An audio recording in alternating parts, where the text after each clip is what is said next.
Bonjour les amis, j'espère que ça va chez vous. Chez moi, ça va très bien. Je suis en pleine forme.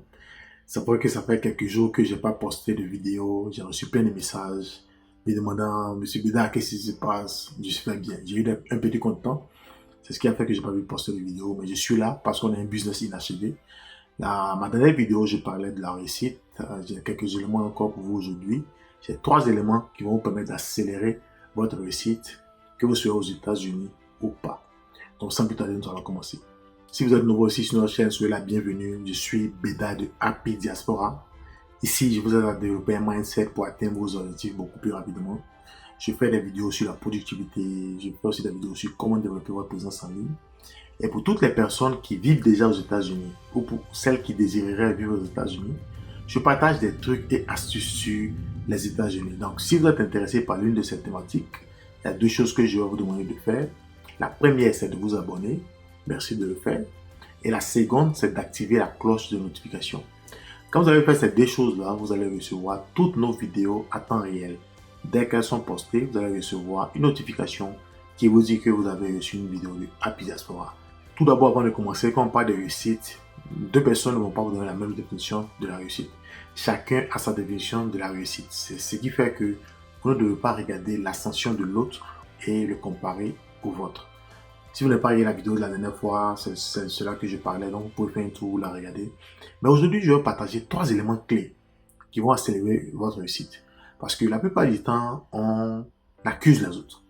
On dit oui, les gens, ils ont beaucoup d'argent, ils ne veulent pas partager, alors que nous sommes là, nous ne savons pas de chercher aussi des moyens pour améliorer notre situation de vie. Avant de partager le premier élément, je vais vous conter une histoire.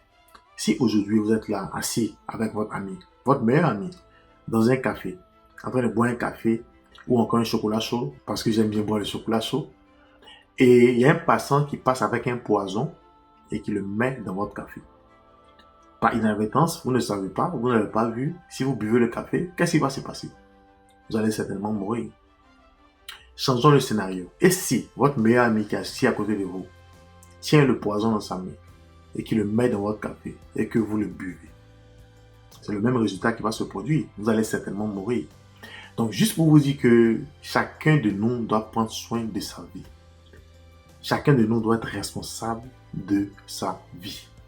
Ça, c'est le premier point que je vais partager aujourd'hui. Partout où vous passez, vous allez entendre, c'est à cause de celui-là que j'ai pas eu ce concours. C'est à cause de cette personne que j'ai pas pu remplir les conditions pour faire telle chose. C'est à cause de cette personne-là que j'ai pas eu le job parce qu'elle ne m'a pas donné les bonnes informations.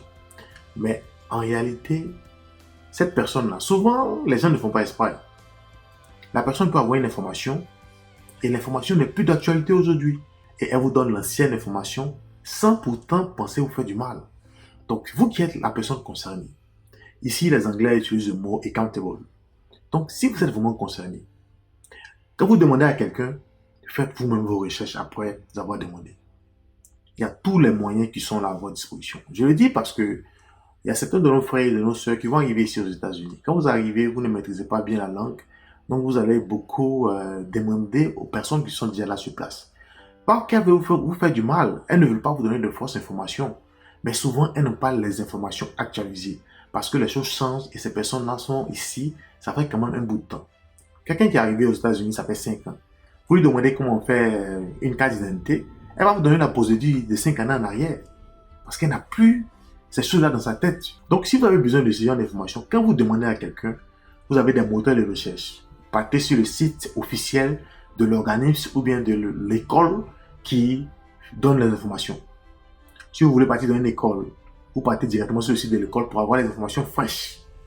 Si vous n'avez pas accès au site de l'école, cherchez le numéro de téléphone. Vous pouvez prendre le numéro de téléphone, appeler à l'école pour demander. Je veux m'inscrire à l'école par exemple, quelles sont les informations dont j'ai besoin? Voici ma situation. Chacun a son cas.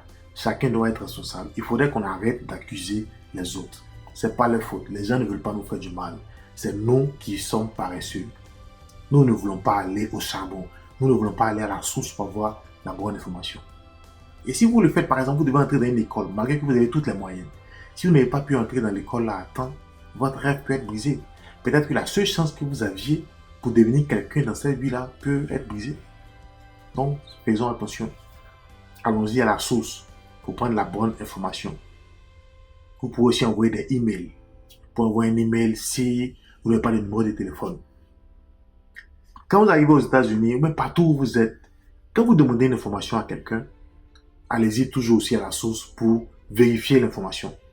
C'est ce que je vous dis si je suis à Diaspora. Toutes les informations que je vous donne, je vous challenge d'aller les vérifier. Vous le faites sur ma chaîne, faites-le sur toutes les chaînes que vous regardez. Ça, c'était pour le premier point qui est la responsabilité. Chacun doit être responsable de lui-même. Personne ne veillera sur vous. Vous allez entendre dans l'Occident, c'est chacun pour soi et puis Dieu pour tous. On pense que ce n'est pas la réalité, mais en fait, c'est ce qui se passe ici. Si vous avez eu des gens pour vous aider, c'est bon, mais ne pensez pas que les gens seront là toujours pour vous aider. Le second point que je voulais partager avec vous, c'est d'avoir des priorités. Quelles sont vos priorités dans la vie? Ici, souvent, pour prendre les décisions, il y a tellement de choses qui vont en même temps. Et surtout quand on arrive dans un nouvel environnement, on n'arrive pas à maîtriser les choses qui nous arrivent. Quand je parle de priorité, ça peut être confus. Laissez-moi vous donner un exemple. Je peux vous dire que mon premier niveau de priorité peut être ma spiritualité. Je veux être en bonne connexion avec Dieu. Je veux vraiment ne pas faire du mal à quelqu'un, respecter tout ce que les commandements de Dieu disent, par exemple. Ça peut être mon premier niveau de spiritualité. Je peux dire par exemple que mon deuxième niveau de priorité, c'est ma santé. Regardez par exemple, si je ne me sens pas bien, si je suis en bonne santé, est-ce que je peux m'asseoir devant vous pour vous faire une vidéo? Ce ne sera pas possible. Et même si j'ai ma famille qui est là, si je suis en bonne santé, je ne peux rien faire pour ma famille. Vous comprenez un peu? Donc, je peux dire que ma santé, c'est mon deuxième niveau de priorité. Après cela, je parlais tout à l'heure de ma famille. Ma famille peut venir avant mon travail. Si on demande par exemple à certaines personnes pourquoi vous travaillez, elles vont vous dire que je travaille pour nourrir ma famille. Si vous travaillez pour quelque chose, donc je pense que cette chose est plus importante que le travail. Le travail est juste un moyen de pouvoir satisfaire, de pouvoir mettre ces personnes-là peut-être dans de bonnes conditions.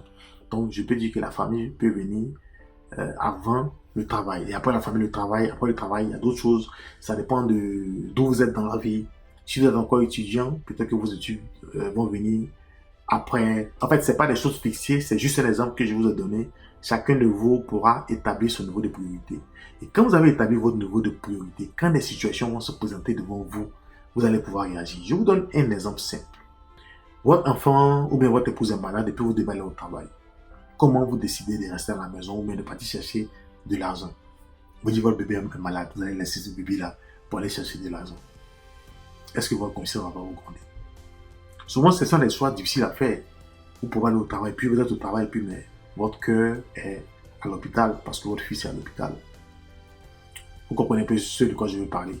Donc la réussite, c'est une affaire d'équilibre. L'argent est bon, mais ce n'est pas tout à fait l'argent. Il y a des gens qui ont l'argent, mais ils n'ont pas d'enfant, par exemple. Ils peuvent tout donner pour avoir un enfant, mais on ne peut pas acheter un enfant. Il y a des gens qui ont tout, mais ils n'ont pas la paix du cœur. Dans leur cœur, c'est la tourmente. Vous comprenez les amis. Donc, établissez votre niveau de priorité. Et quand vous prenez les décisions, n'ayez pas peur. Vous avez décidé, Dieu va vous soutenir, tout va bien se passer. Donc ça, c'est le deuxième élément pour accélérer votre réussite que je voulais partager avec vous, qui est la priorité. Établissez vos priorités. Quand vous établissez vos priorités, ça facilite vos prises de décision. Je vous avais dit que la famille est plus importante que votre travail. Donc, si il y a quelque chose qui se passe sur votre famille, vous allez prioriser cette chose-là au lieu d'aller au travail. Il y a des moments qu'on ne peut pas échanger. Il y a des moments qu'on ne peut pas monnayer. C'est des moments de fraternité avec les personnes qu'on aime. On ne peut pas ces moments. Passez-les avec les personnes que vous aimez.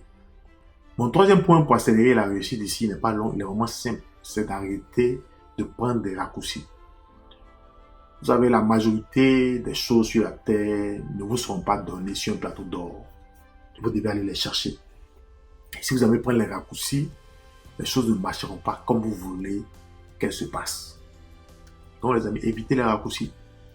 Pour vous qui allez venir aux États-Unis, pour vous qui allez venir dans votre pays, vous entendez ici, oui, venez, on donne ça, on va gagner beaucoup d'argent ici les amis. Quittez à côté. Ce n'est pas des choses qui sont saines. Parce qu'en réalité, on doit apprendre à créer de l'argent. On ne doit pas sauter sur des occasions pour avoir l'argent facilement. Et souvent, la plupart du temps, ce sont des arnaques. Parce que si c'était aussi facile, moi, c'est que l'homme, l'être humain que vous voyez aller partager cette source à d'autres personnes. Voilà, donc évitez de prendre les raccourcis. Quand je parle des raccourcis, ce n'est pas seulement sur le côté financier. Je vais prendre sur le côté social.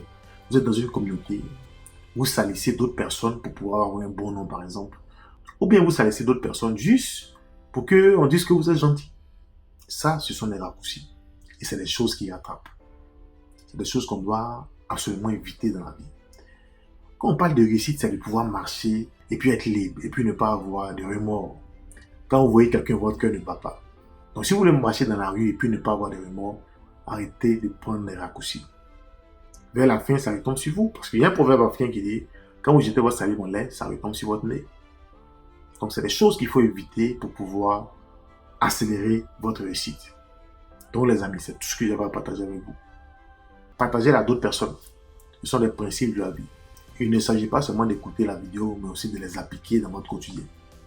Donc je vous aime, portez-vous bien, passez une excellente journée positive. Bye!